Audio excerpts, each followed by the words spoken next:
El Apocalipsis, un mensaje de esperanza. Bienvenidos a un estudio más del libro del Apocalipsis. El tema que estudiaremos en esta ocasión es el Armagedón. El Armagedón se describe bajo la sexta plaga en Apocalipsis capítulo 16 a partir del versículo 12. Así que les invito a que abran sus Biblias en Apocalipsis 16 y leeremos los versículos 12 en adelante. El texto bíblico dice lo siguiente respecto al Armagedón. El sexto ángel derramó su copa sobre el gran río Éufrates, y el agua de ese se secó, para que estuviese preparado el camino a los reyes del oriente. Y vi salir de la boca del dragón, de la boca de la bestia y de la boca del falso profeta, 3 espíritus inmundos a manera de ranas, pues son espíritus de demonios que hacen señales y van a los reyes de la tierra en todo el mundo, para reunirlos a la batalla de aquel gran día del Dios Todopoderoso. He aquí yo vengo como ladrón. Bienaventurado el que vela y guarda sus ropas para que no ande desnudo y vean su vergüenza. Y los reunió en el lugar que en hebreo se llama Armagedón. Respecto a esta batalla del Armagedón, que es la última batalla del gran conflicto milenario entre el bien y el mal, ha habido muchos falsos conceptos. Uno de esos falsos conceptos ha sido que es una gran guerra mundial, una gran conflagración bélica, un encuentro entre todas las naciones. Como evidencia de esto, tenemos una declaración expresada por el general Douglas MacArthur. El general Douglas MacArthur, un general americano, quien estuvo al frente de los ejércitos norteamericanos en la Segunda Guerra Mundial. Recordarán ustedes que en esa Segunda Guerra Mundial Japón fue el último en rendirse. Definitivamente no quería rendirse, tanto que Estados Unidos se vio presionado a utilizar la bomba atómica y pues lanzó 2 bombas atómicas sobre Hiroshima y Nagasaki, ciudades japonesas, y con esto los japoneses decidieron al fin poner fin a la guerra y rendirse. La rendición de Japón se firmó sobre un buque de guerra llamado el Missouri, y por parte de Estados Unidos estaba el general Douglas MacArthur. Cuando al fin se firmó la paz, él declaró: esta es nuestra última oportunidad. Si no establecemos un sistema más grandioso y más equitativo, el Armagedón estará a las puertas. Como diciendo, si no arreglamos nuestros problemas en forma diplomática, en forma pacífica, tendremos una tercera guerra mundial que terminará con la raza humana. Sin embargo, encontramos que el Armagedón ciertamente es una batalla, y una batalla muy abarcante, que abarca todo el mundo, o diríamos todo el universo. Pero no es precisamente una batalla entre las naciones de la tierra, más bien es una batalla final entre el bien y el mal. Para confirmar esto, naturalmente vamos a hacer todo un estudio de la forma como se presenta el Armagedón en el libro del Apocalipsis. En primer lugar, debo aclarar que la palabra Armagedón es una palabra hebrea formada de 2 voces hebreas. Una H-A-R, cuyo significado es montaña. El resto de la palabra Magedón está tomada de Megido, que significa lugar de tropas o lugar de la matanza. Así que Armagedón sería algo así como la montaña de Megido, o la montaña de las tropas, o la montaña de la matanza. Pero hay aquí un detalle importante o un tanto enigmático, porque al hablar de la montaña de Megido, que es Armagedón, o sea, literalmente la palabra Armagedón podríamos traducirla como la montaña de Megido. Pero sucede que Megido no es una montaña, sino un valle que está frente al Monte Carmelo. Ahora, siendo que el valle de Megido está frente al Monte Carmelo, algunos han llamado al Monte Carmelo la montaña de Megido. Por lo tanto, podríamos relacionar Armagedón con el Monte Carmelo. ¿Y qué ocurrió en el Monte Carmelo?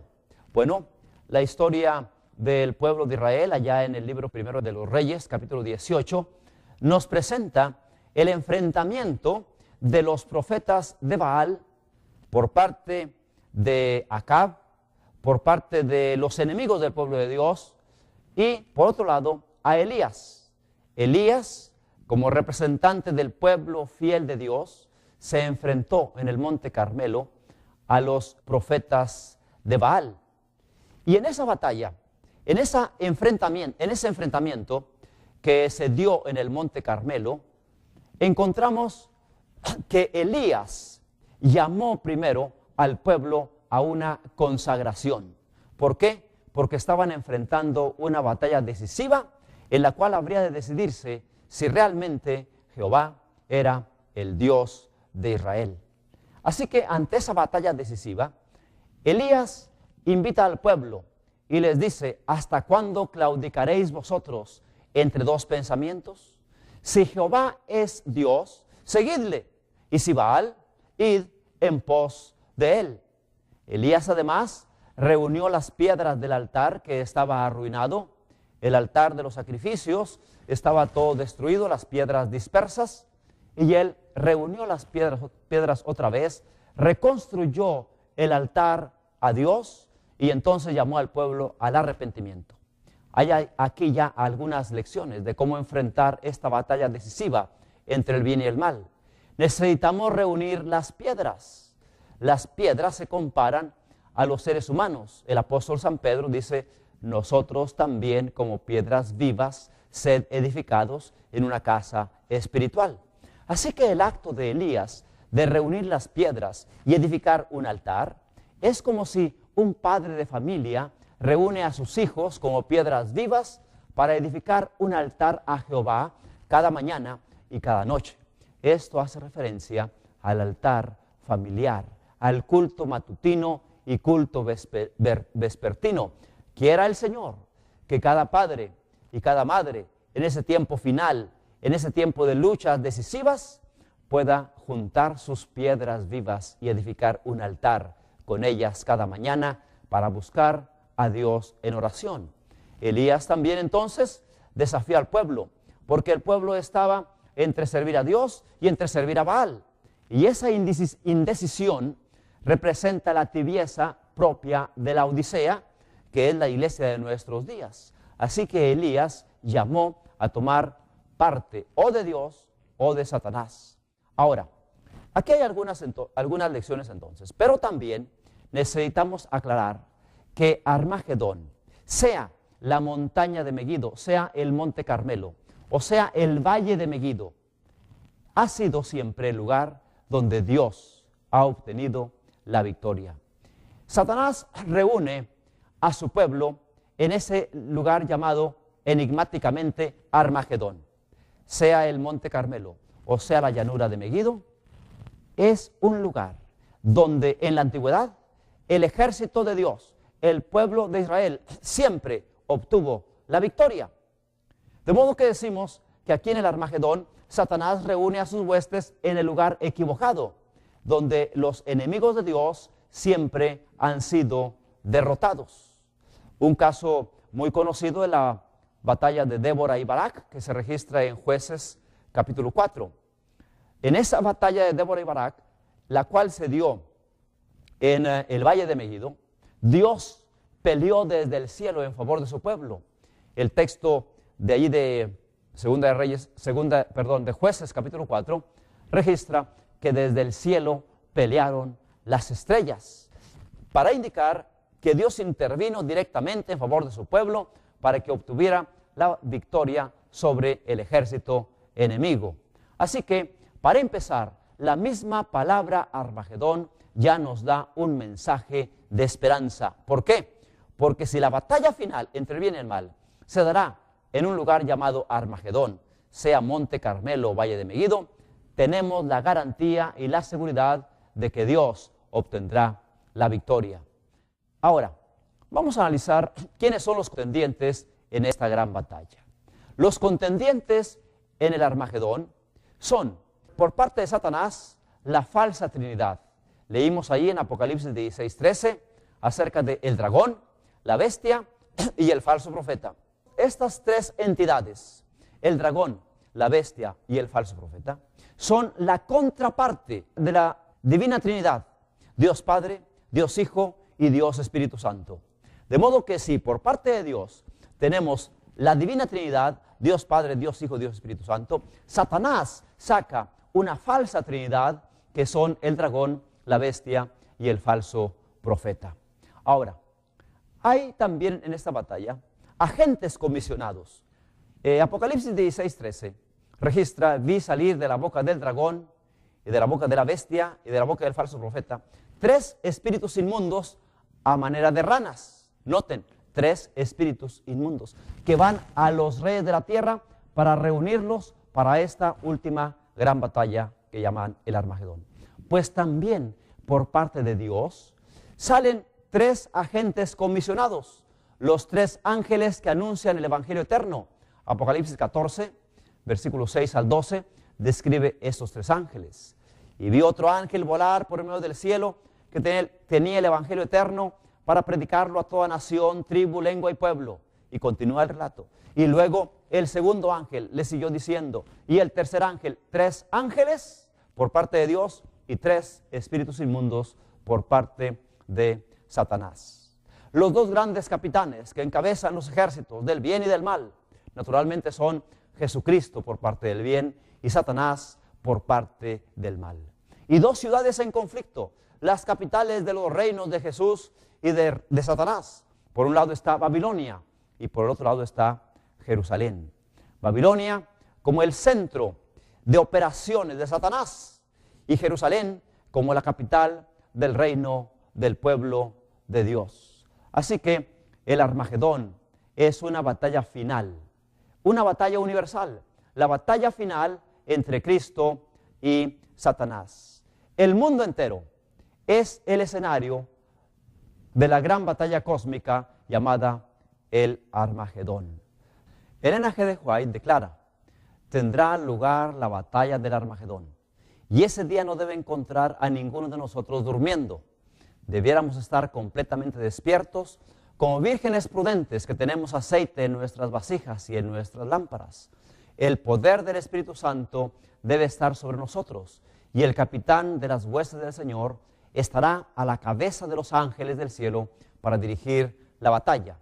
Ese escrito lo encontramos en Mensajes Selectos, tomo 3, página 487. Ella tenía una comprensión clara de lo que era esta gran batalla entre el bien y el mal. Agrega el comentario bíblico adventista al respecto, diciendo: pronto se peleará la batalla del Armagedón.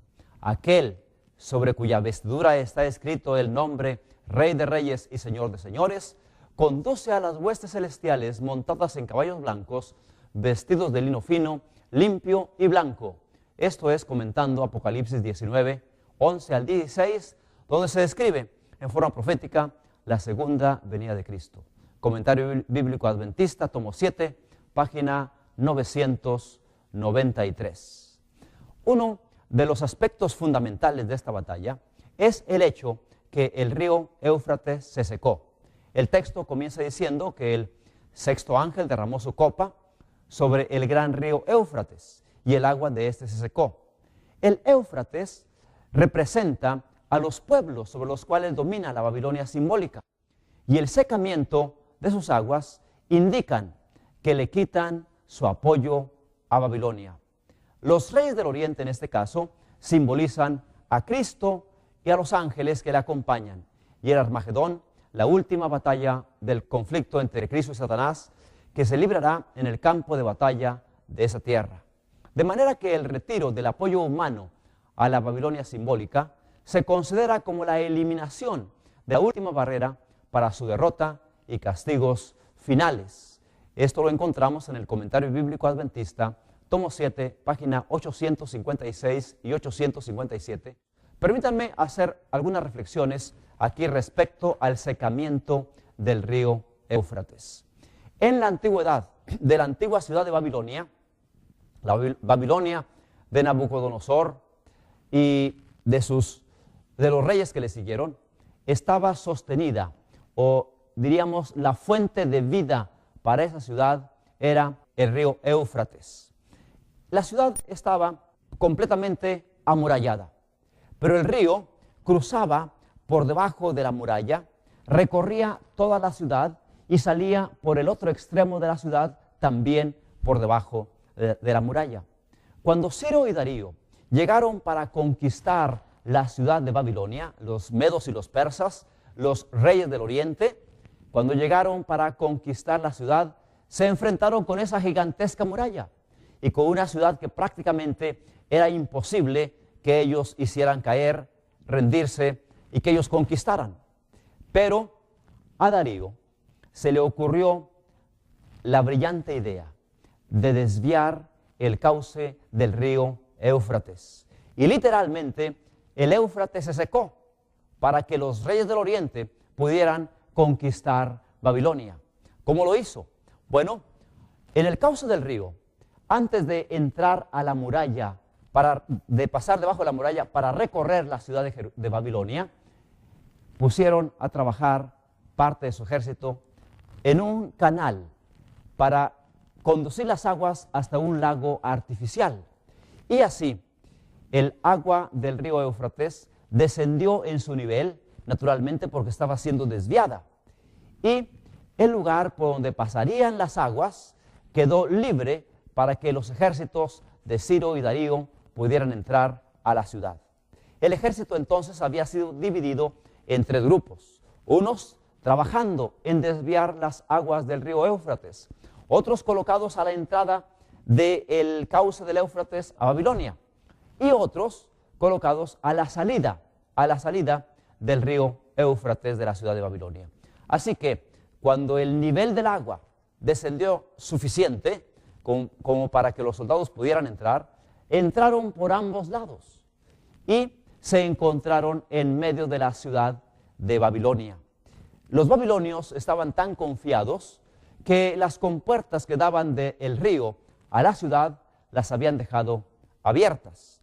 Así que el ejército de Ciro y Darío, los medos y los persas, los reyes del oriente, no tuvieron ningún problema para entrar hasta el interior mismo de la ciudad de Babilonia y llegar hasta el palacio de Belsasar, donde Belsasar realizaba precisamente esa noche una fiesta con 1000 de sus príncipes. Fue allí donde apareció el letrero en la pared, Mene, Mene, Tekel, Ufarsin, indicando que su reino había llegado a su fin.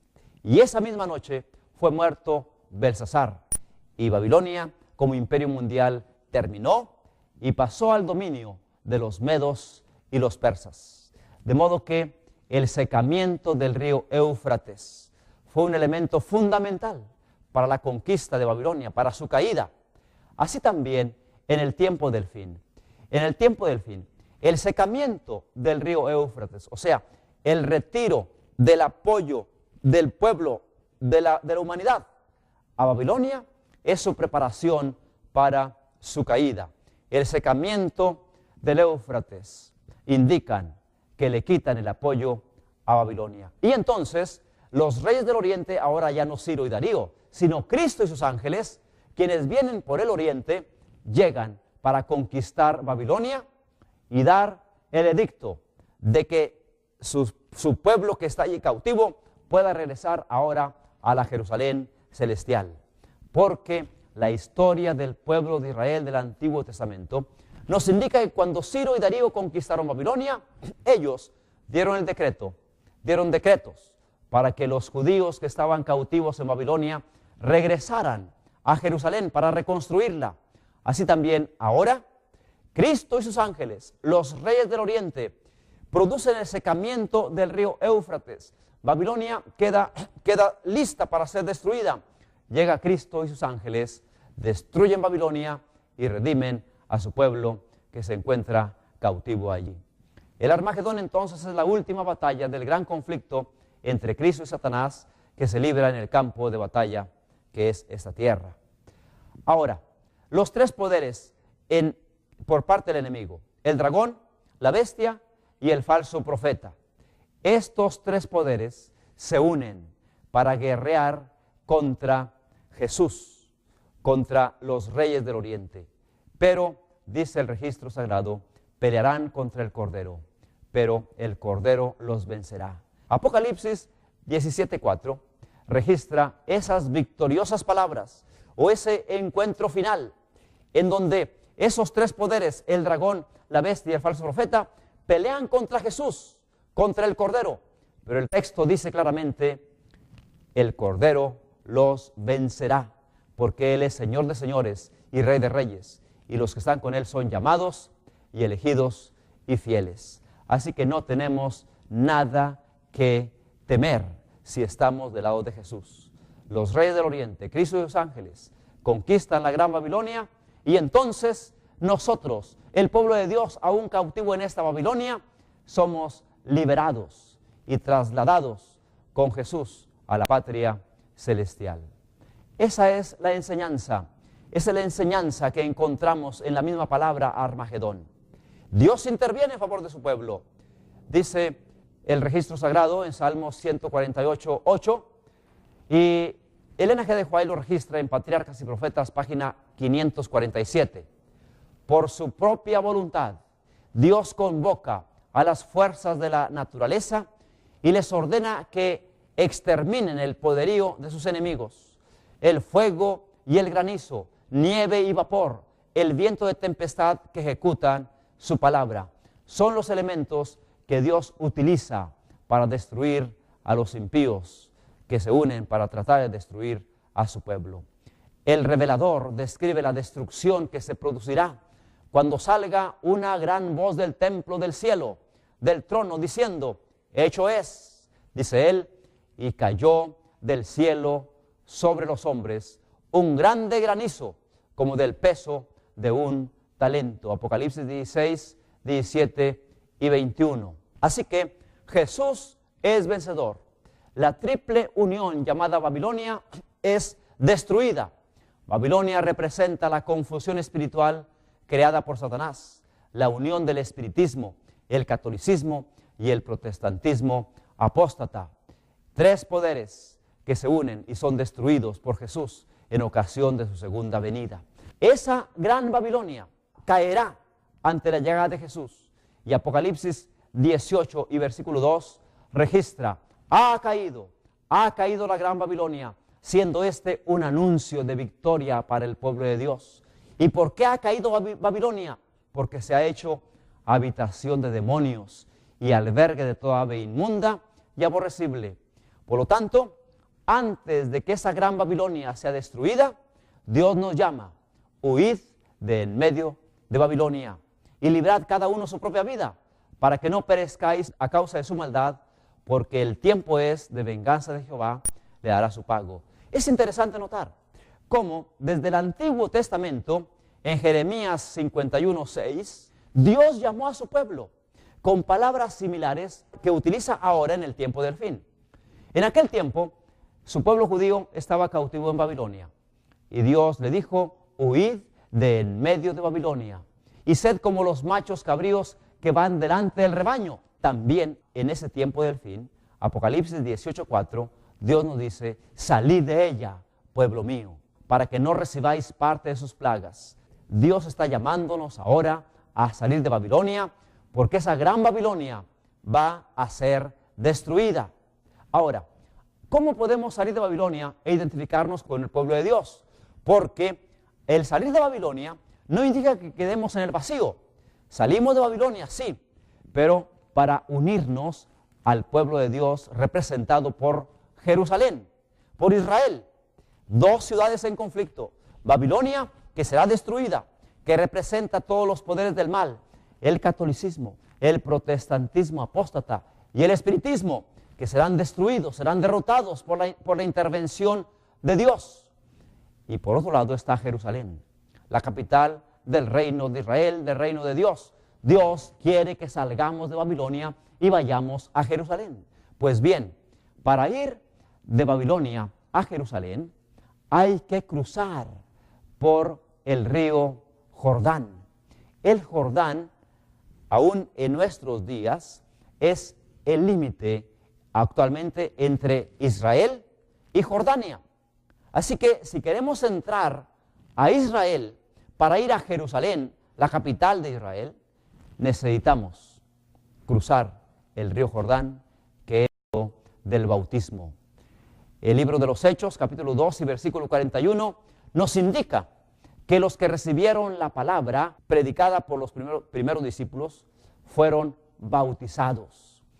El río Jordán es un símbolo del bautismo, y para entrar al pueblo de Dios es necesario cruzar ese río Jordán a fin de identificarnos con el pueblo de Dios. El bautismo, representado por el Jordán que todos debemos cruzar para salir de Babilonia, fue ordenado por el mismo Señor Jesús. Él fue quien mandó bautizar, y él mismo se bautizó, como todos sabemos, no cuando era un bebé, sino cuando ya era adulto. Él fue por su propio pie a Juan al Jordán para ser bautizado por él.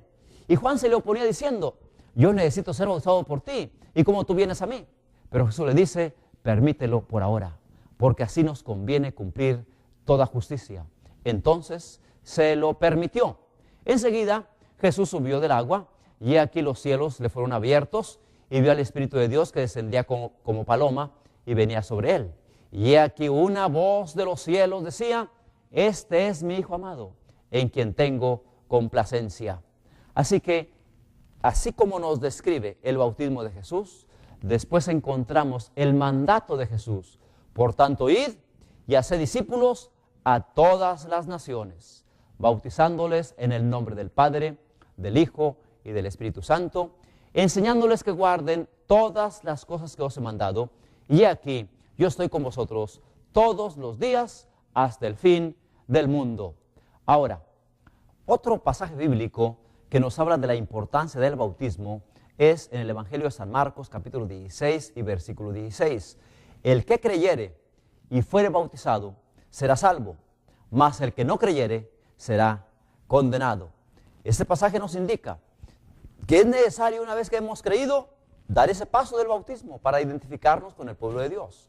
Y el libro Hechos de los Apóstoles, capítulo 8, versículos 26 al 40, nos presenta una historia muy interesante de un hombre que, yendo por el camino, iba leyendo una porción de las Sagradas Escrituras, pero no entendía lo que leía. Y Dios, misericordiosamente, a través del Espíritu Santo, guió a Felipe, un evangelista, para que fuera y se juntara a aquel carro. Así que Felipe fue al lado del carro y escuchaba lo que iba leyendo este hombre, este etíope. Y entonces Felipe le preguntó: bueno, ¿y entiendes lo que lees? Y dice el eunuco: ¿cómo entenderé si no hay nadie que me explique? Y entonces le pidió a Felipe que subiera y le explicara. El texto dice: mientras iban por el camino, llegaron a donde había cierta agua. Y el eunuco dijo: he aquí hay agua, ¿qué impide que yo sea bautizado? Y mandó parar el carro. Felipe y el eunuco descendieron ambos al agua y le bautizó. Es interesante esa experiencia porque el registro después dice que el etíope siguió gozoso su camino. ¿Por qué? Porque había sido bautizado. Iba leyendo, no entendía, llega Felipe, le explica y le habla acerca de Jesús. Por cierto, iba leyendo una porción del profeta Isaías que habla en forma profética de los sufrimientos de Cristo. Y a partir de ese pasaje, Felipe le explicó y le compartió el Evangelio. Así que nosotros también, al tomar la decisión de salir de Babilonia para ir a Jerusalén, cruzaremos por el bautismo y seguiremos gozosos nuestro camino. Ahora, el bautismo significa la muerte al pecado, la sepultura a la vida antigua y la resurrección a una nueva vida. A fin de que el bautismo pueda representar muerte, sepultura y resurrección, debe ser por inmersión. ¿Qué significa por inmersión? Que la persona sea sumergida totalmente en el agua. Una vez lo explicaba ante unos niños y dice un niño: que lo zambutan en agua. Efectivamente, que sea zambutido en agua. Si no ocurre eso, no es bautismo, porque bautismo literalmente significa sumergir.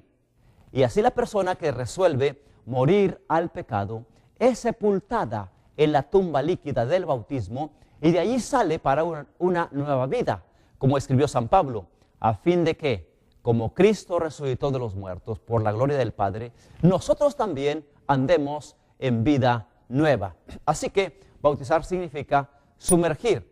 El bautismo cristiano es por inmersión. Desafortunadamente, en la actualidad se practica, a lo menos en la Iglesia Católica, un bautismo solo por aspersión, rociando agua en la cabeza. Yo fui bautizado en esa forma, quizás algunos de ustedes también, pero eso, para empezar, no es bautismo. La historia registra de algunas iglesias de los primeros siglos que tenían un bautisterio suficientemente grande como para que los catecúmenos que decidían aceptar a Cristo fueran sumergidos. Tenemos el caso de la iglesia de Filipos del primer siglo. También se encontró un bautisterio en Roma, porque no fue sino hasta el concilio de Ravenna en el año 1311 después de Cristo que el sistema de rociado con agua fue oficialmente aceptado como tan válido para bautizar como el bautismo por inmersión. Pero eso, como ya indiqué, no es bautismo. Y aún si fuera, aún si sumergieran al bebé, al niño, en agua, todavía no sería válido, porque no podemos pedirle que testifique de que acepta a Cristo, que se arrepiente de sus pecados. En fin, Jesús no enseñó el bautismo de niños recién nacidos. Él mismo no fue bautizado cuando nació. El bautismo de un niño recién nacido no es bautismo, pues no se sumerge en el agua. Jesús, cuando recién nació, fue presentado en el templo, fue dedicado a Dios, pero para ser bautizado esperó hasta que tenía unos 30 años. De modo que si aún al niño se le sumergiera, no tendría validez ese bautismo. Ahora, Dios está llamando a todos sus hijos sinceros que tiene dispersos en diversas organizaciones para que formen un solo redil. Jesús mismo declaró en San Juan 10:16, San Juan 10:16, también tengo otras ovejas que no son de este redil, aquellas también debo traer y oirán mi voz y habrá un rebaño y un pastor. ¿Por qué? Miren, por la gracia de Dios. Hay personas de todas las denominaciones religiosas, de todas las agrupaciones religiosas que están escuchando este llamado. Dios quiere tener solo un rebaño y un pastor. Y muchas personas están uniéndose al pueblo que guarda los mandamientos de Dios y tiene la fe de Jesús, provenientes de los pentecosteses, de los mormones, de los testigos de Jehová, que al percibir esta nueva luz del Evangelio resuelven aceptar a Cristo y vienen a formar parte de este redil. Quiero decirles que es necesario avanzar en la luz que Jesús nos presenta, porque algunos argumentan y dicen, no, esta es la religión que me enseñaron mis padres. Aquí me dejaron mis padres y aquí me quedo. Y saben que no hay sabiduría en esa declaración.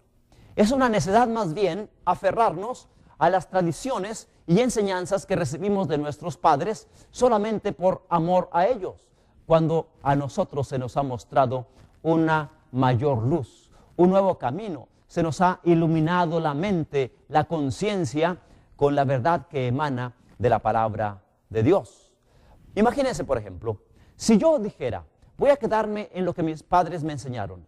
Mis padres, cuando eran católicos, ellos acostumbraban, cuando un niño nacía en su familia, primero pues ir al almanaque y ver a ver qué nombre le correspondía. Y conforme al nombre que venía, era en el calendario, en el almanaque, era el nombre que le ponían y lo bautizaban poniéndole ese nombre de pila. Una vez le pregunté a mi mamá, ¿por qué es que le ponían ese nombre? Dice, bueno, porque después, si llega a morir y lo llaman allá en la gloria y lo llaman con otro nombre o con un nombre que no es el que tiene, pues no va a saber que lo llaman a él. Miren lo que ocurrió en mi familia.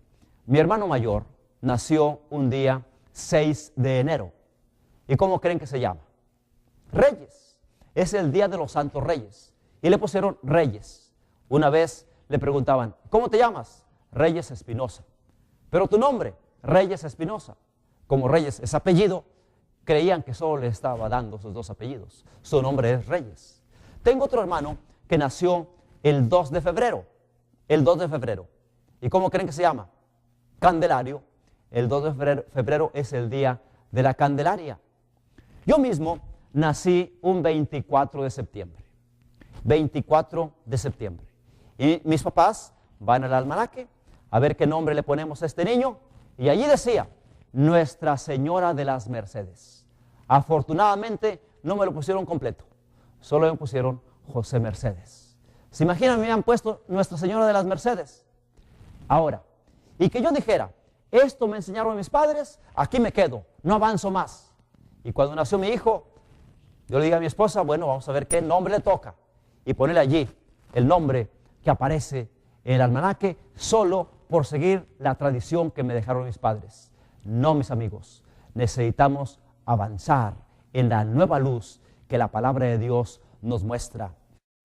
Y en el libro Hechos de los Apóstoles, capítulo 22 y versículo 16, encontramos un llamamiento y una invitación para tomar una decisión y avanzar. Dice así, ahora pues, ¿por qué te detienes? Levántate y bautízate y lava tus pecados invocando su nombre. Esta invitación se le hizo a Saulo de Tarso, quien durante muchos años había vivido conforme a la tradición de sus padres, pero ahora se encuentra con Jesús. Y Jesús, a través de un mensajero, le hace la invitación. Ahora pues, ¿por qué te detienes? Levántate y bautízate y lava tus pecados invocando su nombre. Así también ahora, nuestro Señor Jesucristo, cariñosamente, a todos los que hemos vivido en diversas tradiciones humanas, nos invita y nos llama. Ahora pues, ¿por qué te detienes? Levántate y bautízate, lava tus pecados invocando su nombre. Y el Señor nos llama. Venid, porque ya todo está preparado. Lucas 14, 17. Venid, porque ya todo está preparado. Ciertamente, muchos son los llamados y pocos los escogidos. Pero, ¿quién determina si se ubica entre los escogidos? Es cada uno de nosotros. No es que Dios diga, tú sí, tú no, tú sí, tú no. No, Dios nos llama a todos. Dios nos llama a todos. Pero cada quien decide si se ubica entre los escogidos, si acepta la invitación a seguir adelante, a salir de Babilonia para entrar a Jerusalén. Jerusalén representa al pueblo de Dios que guarda los mandamientos de Dios y tiene la fe de Jesús. Que el Señor te guíe para tomar decisiones acertadas en base a la luz de la verdad que Él arroja sobre ti a través de estos mensajes, a través de su santa palabra y a través de la conducción del Espíritu Santo. Porque Babilonia ha caído. Es tiempo de tomar decisiones en favor de Cristo Jesús. Y no hay que demorar, porque a veces pensamos, bueno, pues voy a considerarlo más adelante. Voy a pensarlo. No, mis hermanos, la Babilonia está por ser destruida. Me hace recordar la experiencia que vivimos en la Ciudad de México en 1985, cuando ocurrió aquel gran terremoto del 19 de septiembre. Estaba viviendo con mi familia en la colonia Escandón, en un cuarto piso, cuando de pronto, ese jueves de mañana, comenzamos a sentir que el edificio se sacudía. Mi primer instinto fue colocarme en el marco de la puerta, pero vimos que el temblor era fuerte, el terremoto era fuerte. Y entonces, imagínense que yo me reúno con mis hijos y les digo, hijos, está temblando, el edificio se puede venir abajo, pero yo no quiero presionarlos. Ustedes piensen bien si van a salir o no. Yo por mi parte voy a salir. ¿Ustedes creen que sería sabio estar allí todavía diciendo, piénsenlo bien, consideren si van a salir o no? No, es momento de tomar decisiones y salir corriendo, como dice Jeremías, huid del medio de Babilonia y sed como los machos cabríos que van delante del rebaño. Es tiempo de huir de Babilonia. El Señor quiere que haya un solo redil y un solo pastor, y está llamando a las ovejas que tiene esparcidas en otros rediles, porque quizás tú entraste a un redil equivocado, que no guarda los mandamientos de Dios, que no respeta el sábado, que no tiene el testimonio de Jesucristo. y el Señor te llama, porque Él está llamando a todos sus hijos que tienen otros rediles para que vengan y formen parte del único redil remanente que guarda los mandamientos de Dios y tiene la fe de Jesús. ¿Te gustaría salir de Babilonia, cruzar el Jordán del bautismo e identificarte con Jerusalén, el pueblo de Dios? Yo espero que resuelvas favorablemente. El Señor nos llama, venid, que ya todo está preparado. Ciertamente habrá luchas y conflictos, pero la Escritura dice claramente, Apocalipsis 17:12, pelearán contra el Cordero, pero el Cordero los vencerá. Y los que están con Él son llamados y elegidos y fieles. Yo espero que en ese día decisivo y final tú estés del lado de Cristo Jesús. Que Dios te bendiga.